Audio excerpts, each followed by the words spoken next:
A polinização é a transferência do pólen da antera para o estigma da flor, ou da parte masculina para a parte feminina. Tipos de polinização. Então, vamos iniciar pelo vento, anemofilia, né? Então, geralmente, as plantas anemófilas têm que produzir muito pólen. E esse pólen geralmente é pequeno e liso, isto é, não aderente.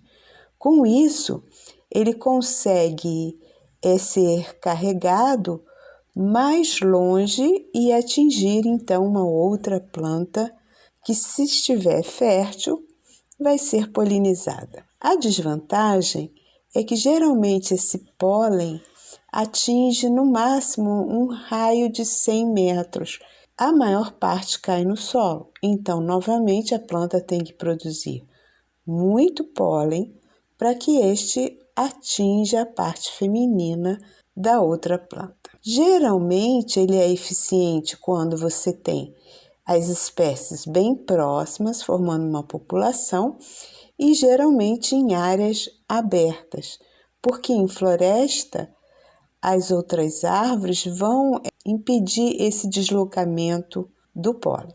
Nós temos aqui à direita um pólen de gramínea, que é uma planta anemófila. Notem que ele é bem liso, apresentando apenas um poro, típico de monocotiledônea, e nós temos a observação que um pé de milho pode produzir, em média, 50 milhões de grãos de pólen por planta. Características de uma flor anemófila. Se não tem que atrair nenhum polinizador, então ela não tem cores vistosas, às vezes não tem nem pétalas, ou se tem pétalas, elas são bem pequenas. Não apresentam um odor nem néctar. Então, o investimento é no pólen. Aqui à direita, ao alto, nós temos uma espigueta de gramínea, mostrando os estames flexíveis expostos ao vento. Então, eles embalançam e o vento carrega o pólen. E os estigmas geralmente são grandes, expostos e bem ramificados ou plumosos para poder receber esse pólen que está no ar. À esquerda, abaixo, nós temos a bétula, que tem flores masculinas, umas espigazinhas, com bastante pólen, e algumas espigas com flores femininas, mostrando os estigmas rosados ramificados. Na Europa, essas plantas às vezes produzem tanto pólen, jogam tanto pólen no ar, que dá aquela famosa febre do feno, né, que irrita a mucosa do nariz e chega a dar até febre. Pela água, hidrofilia. São poucas as espécies polinizadas pela água. Nós temos em média 18 gêneros.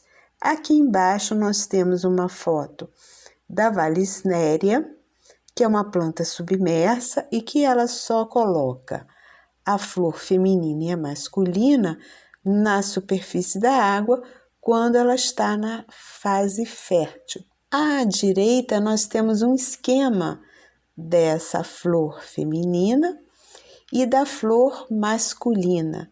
São várias flores masculinas carregando as anteras cheias de pólen e uma flor feminina com 3 carpelos, 3 lóculos e um estigma lembrando uma fenda bem pilosa que vai facilitar aderir o pólen ali nessa superfície.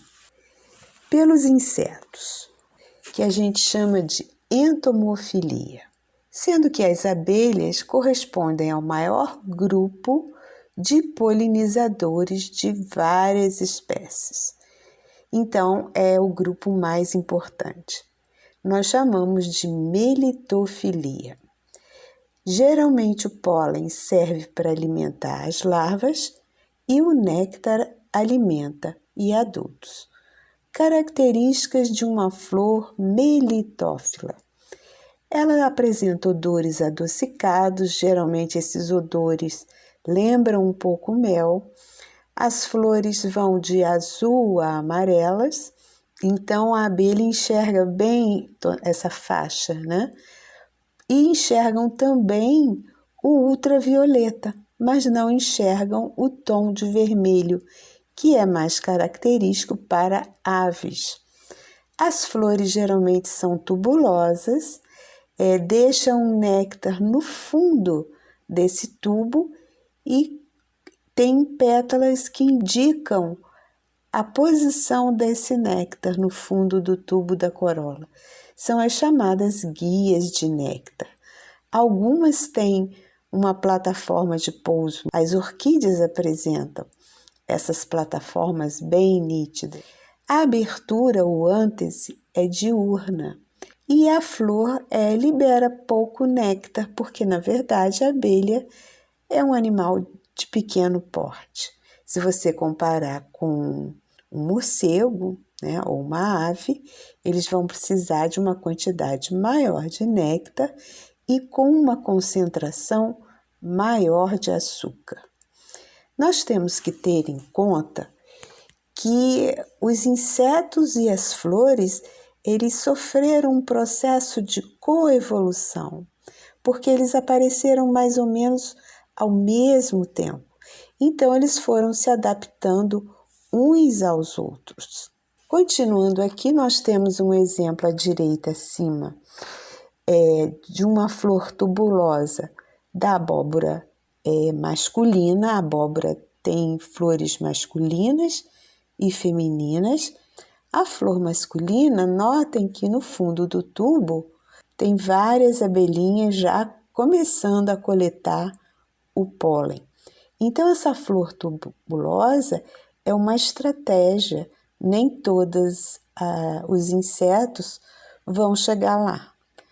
As flores já abertas, em que você tanto vê pólen, néctar, o ovário com os óvulos, elas atraem polinizadores oportunistas que estão passando por ali, vão lá, recolhem pólen ou néctar e vão embora. Não necessariamente eles vão procurar uma outra flor da mesma espécie. Notem também que as abelhas, elas enxergam então a flor na luz ultravioleta. Notem, acima é a cor natural, ela tem um pouco de branco, um pouco de lilás. Quando ela é iluminada com ultravioleta, olha que interessante, né? Uma parte fica amarelada, outra parte esverdeada e o centro fica mais escuro. É onde tem, então, geralmente, o néctar. Melitofilia é o gênero Ophrys. As abelhas e as plantas têm várias estratégias. Uma das estratégias das plantas de Ophrys é atrair o macho e enganar o macho. O macho vai lá pensando que essa flor de orquídea é uma vespinha, porque notem que o labelo dela lembra o abdômen de um inseto, né? Ela geralmente tem então cor, forma, textura e odor da fêmea. E como os machos nascem antes das fêmeas, eles se enganam e vão lá tentar copular. Nessa hora eles recebem o pólen, aí vem outra flor, vão lá e então liberam o pólen para o estigma. As flores que mais produzem néctar no campus da Universidade Rural são o amor agarradinho à esquerda, é uma trepadeira que tem gavinha. Ela floresce muito e fornece também muito néctar.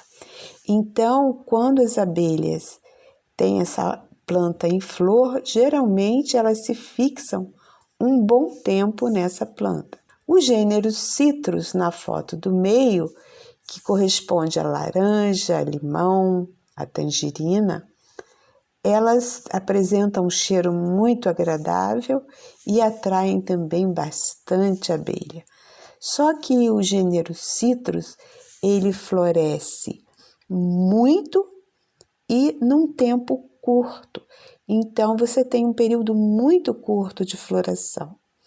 Então, é interessante que a gente crie um pasto apícola em que você tenha flores em todos os meses, fornecendo néctar e pólen. Nesse período frio mais seco, às vezes você tem que dar água com açúcar para a abelha, porque está com poucas flores e aí a alimentação fica fraca. E a terceira foto à direita é da astrapeia rosa ou flor do mel. Ela também tem lá na Rural, perto do Jardim Botânico. Existe a astrapeia rosa e a astrapeia branca. Ambas fornecem muito néctar e tem um cheiro de mel muito forte. No início a gente é atraído e acha gostoso esse cheiro de mel. Depois ele começa a ficar até enjoativo de tão forte que é.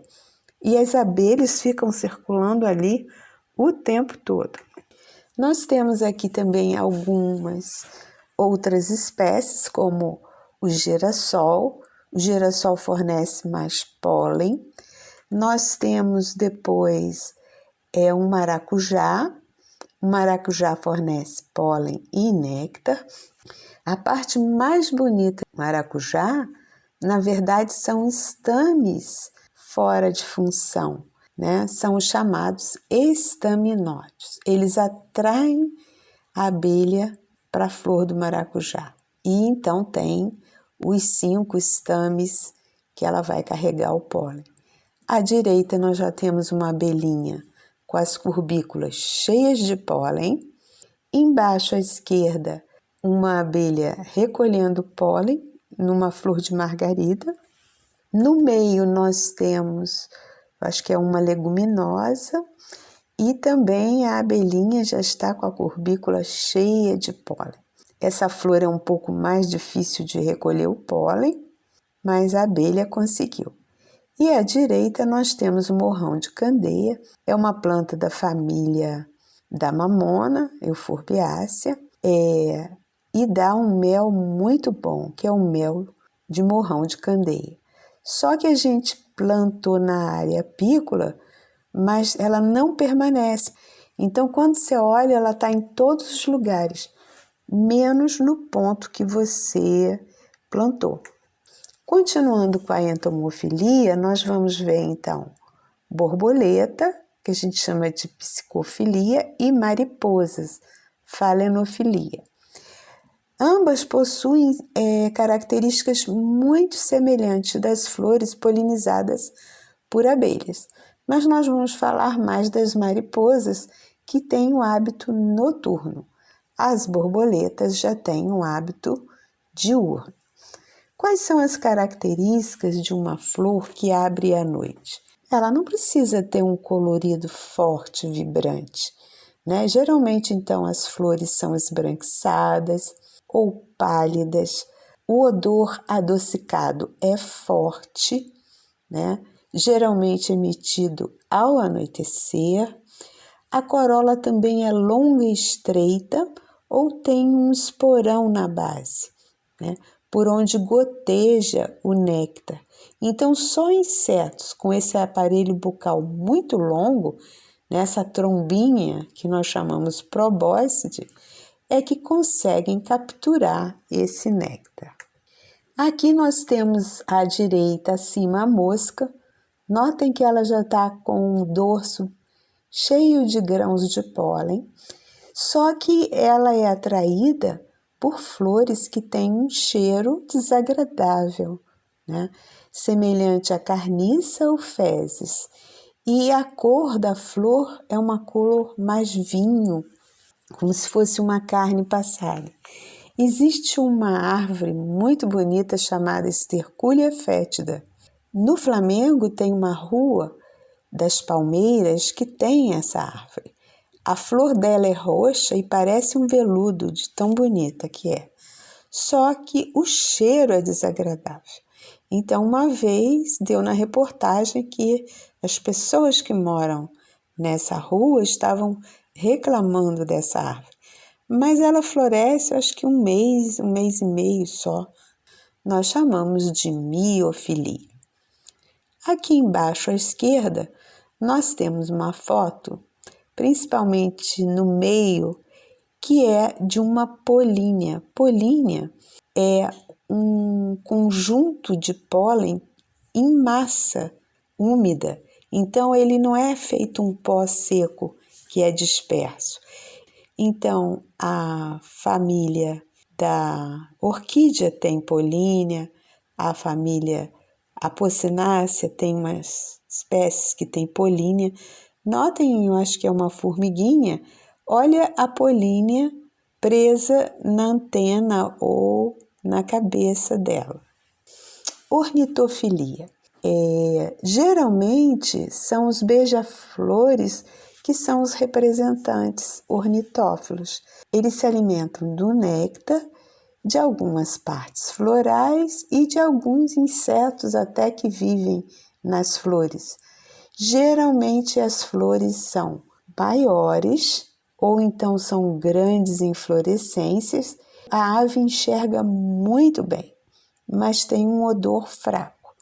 Então essas flores geralmente não são perfumadas, mas são de um vermelho bem forte ou um laranja bem forte que vai atrair o pássaro. Notem que elas também são flores tubulosas estreitas, com néctar lá no fundo, quer dizer, ele tem que ir com o biquinho lá no fundo, pegar o néctar e vai se sujar com o pólen.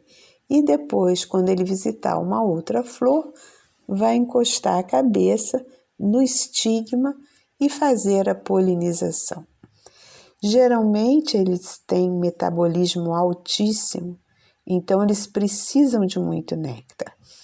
Mas a flor geralmente dá um néctar numa quantidade um pouco menor para que ele seja obrigado a visitar várias flores e fazer então a polinização. Quiropterofilia, amigo dos morcegos, né?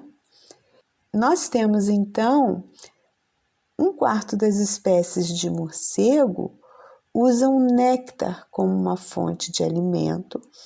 A maior parte é frugívoro, poucos são os que a gente chama de vampiros, né? Mas eles também têm hábito noturno, uma língua longa, enxergam muito mal, mas têm um odor bem forte. Então, as flores têm que ser grandes e robustas. Geralmente, muitas flores nascem no caule, né, com um pecíolo longo, que é para facilitar ele pousar. Essas flores penduradas no caule, geralmente a gente chama de caulifloria. Eles precisam de uma grande quantidade de néctar e, normalmente, de uma concentração alta de açúcar. Se eles são noturnos, essas flores também não têm cores vistosas, elas são esbranquiçadas, esverdeadas, mas apresentam um odor forte, mas não adocicado, de material fermentado, né? A família Cactácea, a família do filodendro. Cantarofilia, polinização feita por besouro. Besouro é o inseto mais antigo, né? E ele tem boca mastigadora. Então, embora ele faça polinização, ele come muita flor e pode até destruí-la. Então, ele come sépala, pétala, estame, pega o néctar e inclusive os óvulos do ovário. Então, existe uma tendência dessas flores que são polinizadas por besouro terem grande quantidade de sépalas, grande quantidade de pétalas, muitos estames e muitos carpelos. Espera-se que, depois dele comer bastante sépala, bastante pétala, bastante estame, quando chegue no carpelo ele já esteja satisfeito, né? Aí vai voejar um pouco, vai parar em uma outra flor, começa tudo de novo, mas ele já está sujo de pólen. Então a família das magnólias, né, que tem aquelas flores bem grandes, a família da fruta de conde, da anonácea, a família do antúrium, a arácea, a família da jaqueira, a murácea, são plantas que são visitadas e polinizadas por besouro. Ele sente também o odor e tem um paladar apurado. Então, a coloração das flores não são tão vistosas, mas o odor é forte, também geralmente de fruto fermentado, e a gente já disse que a recompensa pode ser pétala, sépala, néctar, pólen. Muitos ovários tendem a afundar no receptáculo floral para proteger contra essa herbivoria. Lesmas, malacofilia. As lesmas é intencional. Elas têm aquela pele muito úmida. É evidente que se ela passa numa flor, ela carrega pólen de um lado para o outro. O homem, antropofilia. Nós temos aqui uma plantação de baunilha, né? A orquídea que produz a baunilha. E o homem está fazendo o quê? Ele está tirando o pólen de uma flor e passando para outra. Então, ele está fazendo polinização com a intenção, né, de produzir os frutos. E fechando, nós temos aqui sempre uma bibliografia de apoio